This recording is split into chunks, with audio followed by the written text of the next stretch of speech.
존경하는 국민 여러분, 새해가 되었습니다.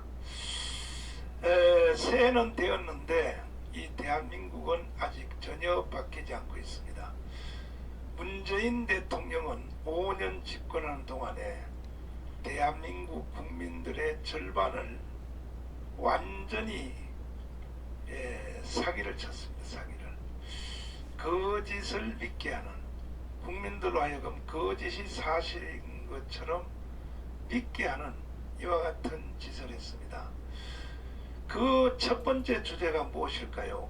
첫 번째 주제는 평화협정, 종전협정을 통하여 연방제 통일로 가기 위해서 주한미군을 철수하고 연방제로 통일로 간다, 이것입니다. 여기에 걸려든 국민들이 국민의 절반입니다. 절반. 이거는 사기 중에 사기요, 거짓 중에 거짓입니다. 아직도 국민들의 절반은 문재인의 사기의 마술에 걸려서 헤어나지 못하고 아직도 그 자리에서 허덕허덕하고 있습니다. 이러한 그 사태가 일어나면은 첫째는 종교인들이 일어나야 되거든요. 사실은 특별히 개신교 목사들이 일어나서 이거는 사기입니다. 이거는 인간으로서 사기칠 수 있는 최고의 사기입니다 하고 목회자들이 일어나야 되는데, 이 목사님들이 5년 동안 조용했습니다. 왜? 교회 사업이 좀 안 될까봐, 성도들이 몇 명 떨어질까봐. 그러니까 성도들 몇 명 더 붙잡고 있는 것이, 그것이 목사들에게 관심사지, 이것이 거짓이냐 진실이냐 사기냐 아니냐, 여기는 전혀 관심이 없어요. 그러니까 목회자들이 가만히 있으니까 국민들이 거짓을 믿을 수밖에 없고 이렇게 된 것입니다. 그러면 또 종교인들이 그렇다고 치면 그 다음에는 정치 지도자들이 왜 필요합니까? 정치 지도자 중에서도 우파 정치인들, 국민의힘 정당과 거기에 속한, 과거에 또 거기에 몸담고 있었던 정치 지도자들이 5년 동안 도대체 뭘 했습니까? 조용하게 그냥 가만히 있는 겁니다. 그 사람들은요, 국민들이 사기에 넘어가는 게 중요한 게 아니에요. 또 한 번 국회의원 당선되어서 그것이 관심사지, 국민이 거짓에 빠졌든지 그건 관심이 없습니다. 그 다음에는 이제 지식인들인데, 세 번째 소위 말하는 대학 교수들 보세요. 이 세 진지 중에 한 진지만 제대로 일어나도 대한민국이 바로 설 수 있는데, 종교인들, 목사들, 그 다음에는 또 정치인들, 지도자들, 세 번째는 또 근데 지식인들조차도 지극히 적은 주제 같은 거 하나 놓고 뭐 성명서를 발표한다, 그건 그 의미 없어요. 전체 거짓의 근본, 한반도를 사기치는 여기에 대해서 들고 일어나야 되는데, 과거에 학생들은 뭐 군사 독재를 향하여 일어나기도 했지만 지금 한반도는 다 죽었습니다. 목사들도 죽었고, 정치 지도자들도 죽었고, 교수들도 죽었고, 오직 그냥 쾌락주의에 빠져서 내 가정, 내 마누라, 내 자식 한 세상 잘 먹고 잘 사자, 이러한 세상에 빠졌는데, 그나마 그래도 5년 동안에 그 광화문 광장에 모인 광화문 세력들이 우리가 정권을 바꿨고, 그 다음에 윤석열 대통령을 만들어서 겨우 싸움을 5년 연기시켰습니다. 5년. 우리가 이긴 게 아니고 싸움을 5년 연기시킨 상태인데, 이대로 가면 또 언제 무너질지 모르죠. 그래서 우리는 다음 돌아오는 총선에서 국회의원 선거 200석을 하여 통일도 하고 대한민국을 거짓으로부터 완전히 자유를 주고 거짓으로부터 해방시키는 이 운동을 우리가 전개할 것입니다. 뭐 거짓이 한두 가지가 아닙니다. 평화협정, 종전협정, 그리고 연방제로 가자. 이게 제일 큰 거짓말이고, 그 다음 그 전에 있었던 거짓말은 뭐냐? 역사적 거짓말, 역사 왜곡 거짓말, 다 거짓말. 또 코로나 사기, 뭐 다 사기입니다. 다 사기.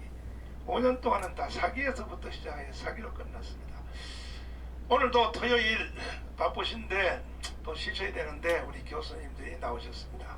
이천 교수님 나오셨습니다. 반갑습니다. 오랜만에 뵙겠습니다. 김학성 교수님 네, 나오셨습니다. 반갑습니다. 네, 이천근 박사님 나오셨습니다. 네, 안녕하세요. 새해 복 많이 받으세요. 또 김국성 선생님도 오늘 토요일이라서 출근 안 하고 여기 나왔습니다. 안녕하세요. 네. 반갑습니다. 네. 새해 복 많이 받으십시오. 일단 첫 번째 가장 큰 거짓말, 평화협정, 종전협정, 이게 왜 사기인가? 이건 또 전문 분야가 우리 교수님이시니까 또 우리야 뭐 늘 공부를 해서 잘 알지만은 네, 국민들은 아직도 절반이 모르거든요. 네, 네? 심지어 나하고 지금 극한 대립을 일으키고 있는 소강성 목사, 아니 그러면 전쟁하자는 얘기냐? 평화협정, 종전협정 하여 전쟁 없이 통일하자는 건데 그것 때문에 나하고 지금 극한 대립을 하고 있는데 왜 이게 사기인지를 네. 명쾌하게 우리 한 말씀을 다시 한번 해요. 예, 지금 뭐 사실은 그 문재인 씨가 평화협정, 종전협정까지 가지도 못했는데 평화가 왔다고 거짓말을 한 겁니다. 예를 들어서 9.19 협정, 그러니까 북한하고 9.19 군사 합의를 했는데 그 내용을 뭐 조금만 볼 줄 아는 사람이라면 다 볼 수 있는데 우리가 일방적으로 양보한 겁니다. 그러니까 북한이 유리한 것만 다 해주고 예를 들어서 대북 방송하지 말자. 그건 정말 우리가 정말 북한을 아프게 할 수 있었던 거거든요. 피를 흘리지 않으면서도 북한이 너무나도 힘들게 할 수 있는 거, 이런 것들이 일방적으로 다 양보해놓고 평화가 왔다라고 이제 거짓말을 한 겁니다.